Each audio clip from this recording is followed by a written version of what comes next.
स्वागत। आज हम एक ऐसे सवाल की तह में उतर रहे हैं जो शायद तब से हमारे साथ है जब से हमने सोचना शुरू किया है। आखिर इस जिंदगी का मतलब क्या है, मतलब जीने की वजह क्या है। ये एक ऐसा सवाल है जिसने बड़े बड़े विचारकों, दार्शनिकों, वैज्ञानिकों, कलाकारों, मतलब हर किसी को सोचने पर मजबूर किया है। सदियों से इसकी खोज जारी है ना। हाँ बिल्कुल, ये सवाल पीछा नहीं छोड़ता। कई बार लगता है कि ये एक पहेली है, जितना सुलझाने की कोशिश करो उतनी उलझती जाती है। पर शायद इस सवाल की खूबसूरती किसी एक तैयार जवाब में नहीं है, बल्कि इसी खोज में, इसी सफर में छिपी है। तो चलिए आज इसी सफर पर निकलते हैं और इस गहरे सवाल पर थोड़ी खुलकर बात करते हैं। हाँ, ये बात तो है। देखिए, अगर एकदम बुनियादी जरूरत के स्तर पर देखें ना, तो जिंदगी क्या है? जीना, खाना पीना, अपनी हिफाजत करना, और वो अपनी नस्ल को आगे बढ़ाने का नाम है। ये तो मतलब हर जीव करता है, ये हमारी बायोलॉजिकल प्रोग्रामिंग है एक तरह से। लेकिन इंसान वो सिर्फ इतने पर रुकता नहीं। जैसे ही पेट भरने की चिंता थोड़ी कम होती है, जरूरतें पूरी होती हैं, तो अंदर से एक गहरी प्यास जागती है, एक मकसद की, एक मायने की। हम सोचने लगते हैं, मैं यहाँ क्यों हूँ? क्या मेरे होने या न होने से कोई फर्क पड़ता है? मेरे जीवन का उद्देश्य क्या है? यही सवाल, यही तलाश हमें बाकी दुनिया से अलग करती है, और शायद यही इंसान होने का एक अहम हिस्सा है। ठीक है, तो इसे थोड़ा और खुलकर देखते हैं। मतलब अलग अलग तरीकों से, अलग अलग नजरियों से समझने की कोशिश करते हैं कि लोगों ने जीवन के अर्थ को कैसे देखा है, कैसे पाया है। सबसे पहले दार्शनिकों की बात करते हैं, फिलोसफर्स की। हाँ बिल्कुल, वहां से शुरू करना सही रहेगा। पुराने यूनानी विचारक थे जैसे प्लेटो, अरस्तु। ये मानते थे कि जीवन का असली मकसद है सद्गुणों को अपनाना, मतलब अच्छा चरित्र, नेकी, हिम्मत, समझदारी और ज्ञान हासिल करना। उनके लिए एक अच्छा नैतिक जीवन जीना वही सार्थक जीवन था। और सुकरात की वो मशहूर बात तो याद ही होगी, बिना जांचा परखा जीवन जीने लायक नहीं है। हाँ बिल्कुल, क्लासिक है वो तो। इसका गहरा मतलब है कि हम सिर्फ आदत के गुलाम बनकर बिना सोचे समझे जिंदगी ना गुजार दें। सही। बल्कि रुकें, सोचें, अपने ख्यालों पर, अपने कामों पर सवाल उठाएं। जब हम होश में रहकर, समझ बूझ कर जीते हैं, तभी जिंदगी में मायने पैदा होते हैं। तो यहाँ सार ये है कि अर्थ कहीं बाहर से नहीं आता। नहीं, हम उसे अपने जीने के तरीके से बनाते हैं। हाँ, ये एक दिलचस्प पॉइंट है कि अर्थ को बनाना पड़ता है। और अगर हम इसे आध्यात्मिक या धार्मिक नजरिए से देखें, तो वहां भी यही बात अलग अलग रूपों में सामने आती है। कई आध्यात्मिक रास्ते हैं ना, वो जिंदगी को एक यात्रा की तरह देखते हैं। अच्छा। हाँ, आत्मा का एक सफर। मकसद सिर्फ दुनियावी चीजें हासिल करना नहीं है, बल्कि कुछ गहरा पाना है। जैसे हिंदू परंपरा में अक्सर मोक्ष की बात होती है। हाँ, सुना है। इसका मतलब सिर्फ जन्म और मृत्यु के चक्कर से छूटना नहीं, बल्कि इच्छाओं, दुख और अज्ञान के बंधन से बेसिकली आजाद होना है। कर्म करते हुए, धर्म निभाते हुए, ज्ञान पाते हुए उस परम स्वतंत्रता तक पहुंचना, ये एक मायने देता है। इसी तरह बौद्ध धर्म में निर्वाण या जागृति पर जोर है। यानी अपनी अज्ञानता को मिटाकर, दुनिया की सच्चाई को समझकर, सबके लिए करुणा का भाव रखकर दुखों से पार पाना। यहाँ मकसद है खुद को और दूसरों को दुख से मुक्त करना। और अगर हम ईसाई या इस्लाम जैसी परंपराओं को देखें, तो वहां अक्सर ईश्वर पर विश्वास, उसकी मर्जी के मुताबिक जीना, प्रेम और सेवा भाव से जिंदगी गुजारना, इसे अहम माना जाता है। यहाँ जीवन को एक तैयारी की तरह देखा जाता है, ईश्वर से जुड़ने की, अनंत जीवन की। तो यहाँ भी मायने मिलते हैं, आस्था में, सेवा में, एक बड़े मकसद से जुड़ने में।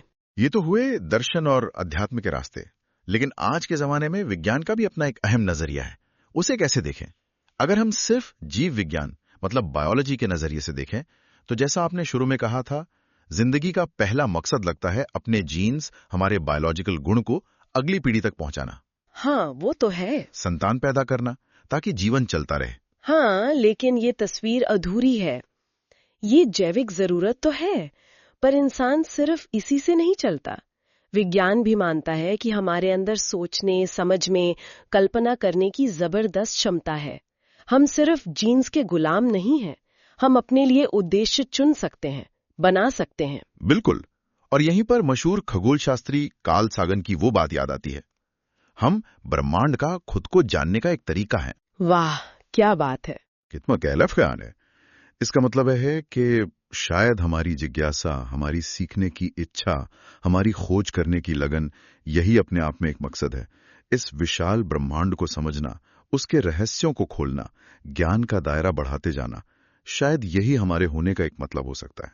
और विज्ञान और दर्शन की इन बड़ी बड़ी बातों से हटकर अगर हम अपनी रोजमर्रा की जिंदगी में देखें, हाँ, तो शायद हम सबके लिए ज्यादा जरूरी सवाल ये है कि हमें व्यक्तिगत स्तर पर अपने लिए मायने कहाँ मिलते हैं, कहाँ ढूंढते हैं हम। क्योंकि सच तो ये है कि हर किसी के लिए मायने अलग अलग हो सकते हैं। कुछ लोगों को लगता है कि जिंदगी का असली मतलब रिश्तों में है। हाँ, ये तो बहुत कॉमन है। बिल्कुल, अपने बच्चों को पाल पोस कर बड़ा करने में, अपने माँ बाप, जीवन साथी, दोस्तों का ख्याल रखने में, उनके सुख दुख में साथ देने में। ये प्यार भरे रिश्ते ही उनकी जिंदगी को भरपूर बनाते हैं। कुछ दूसरों के लिए ये मायने मिलते हैं रचनात्मकता में, कुछ नया रचने में।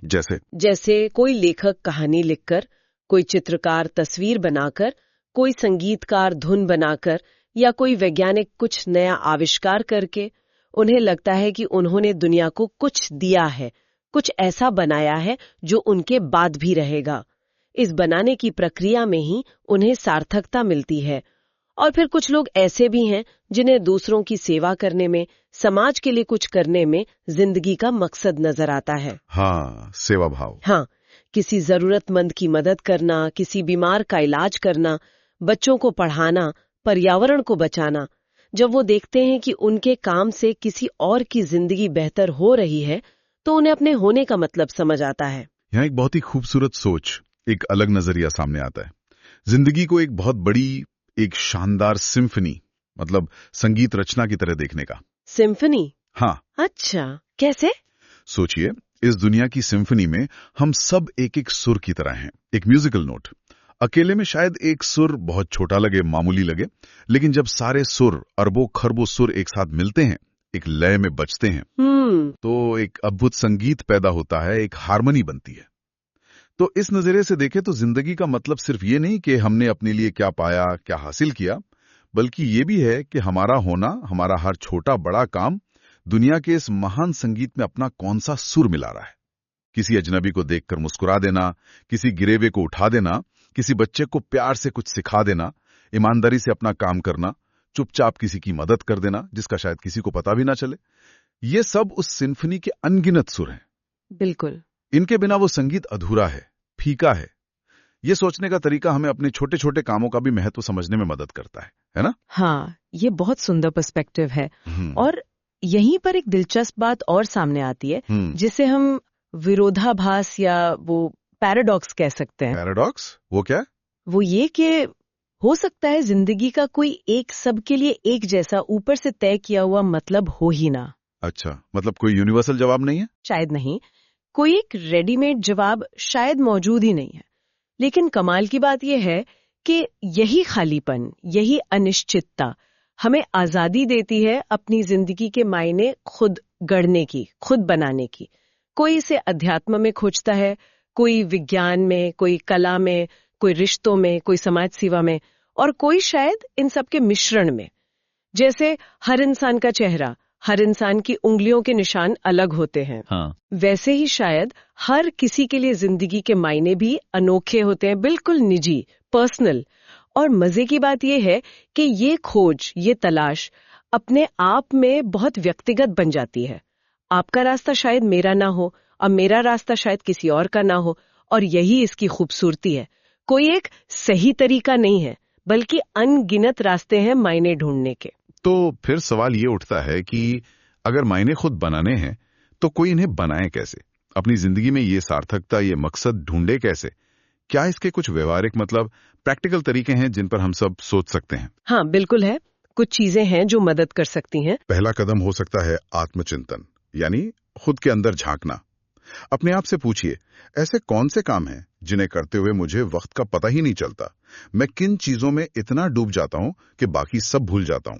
फ्लो स्टेट जिसे कहते हैं। हाँ, एग्जैक्टली। चाहे वो बागवानी हो, खाना पकाना हो, कोई पजल सुलझाना हो, या किसी दोस्त से गहरी बात करना हो। अक्सर जहां हमारा जुनून होता है, वहीं सार्थकता के बीज छिपे होते हैं। दूसरा तरीका है योगदान पर ध्यान देना।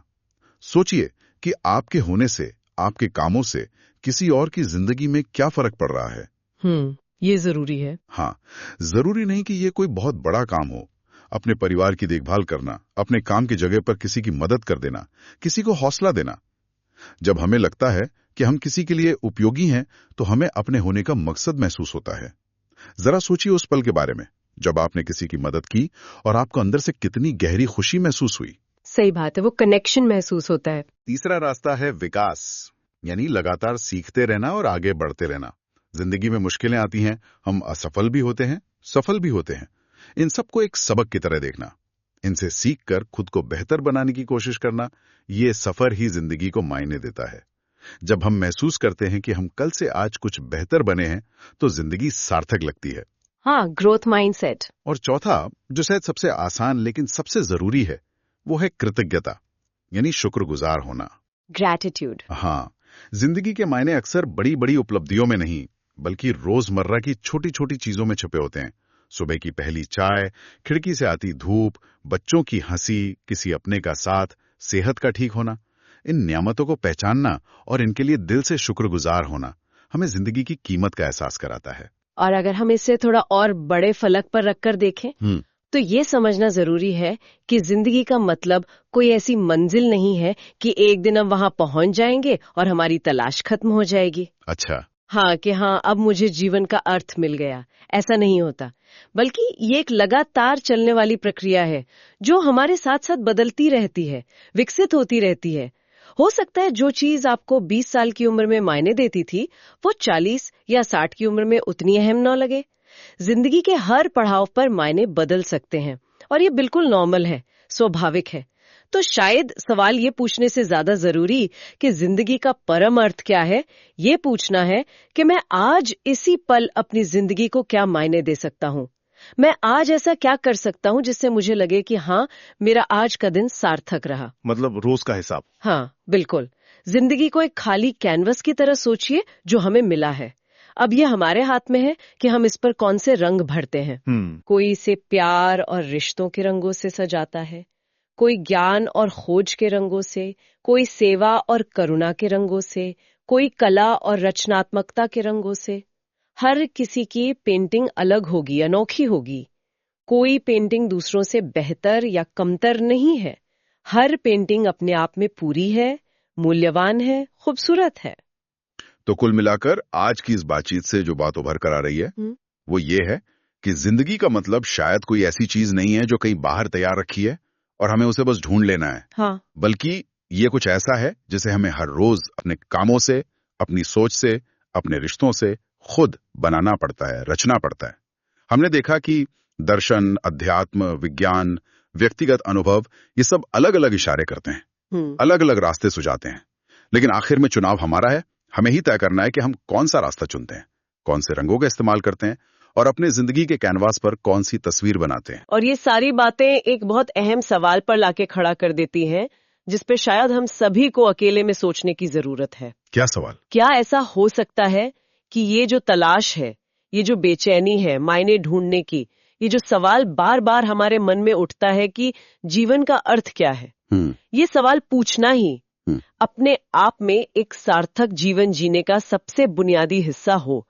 शायद कोई एक अंतिम जवाब मिले या ना मिले, पर इस सवाल के साथ जीना, इसकी खोज में लगे रहना, यही जिंदगी को गहराई देता हो। और अगर हम फिर से उस सिम्फनी वाले ख्याल पर लौटें, तो शायद आज के लिए सबसे बड़ा काम यही सोचना है कि दुनिया की इस विशाल संगीत रचना में मैं आज अपना कौन सा अनूठा, अपना खास सुर जोड़ सकता हूं। चाहे वो कितना भी छोटा, कितना भी धीमा क्यों ना हो, शायद वही सबसे मायने रखता है। बहुत खूब।